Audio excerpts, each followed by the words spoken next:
নাম ডাং নদীতে শিলৰে সাকো দেউতাক মই নেদেখি কেনেকৈ থাকো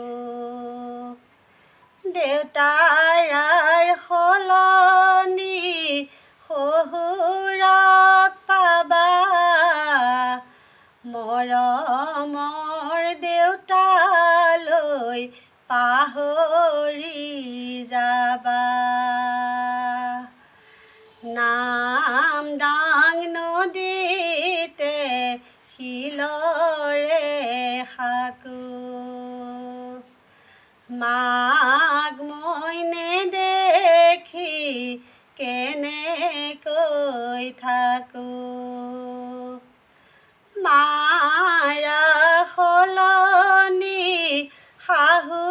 আইক পাবা মৰমৰ মালৈ পাহৰি যাবা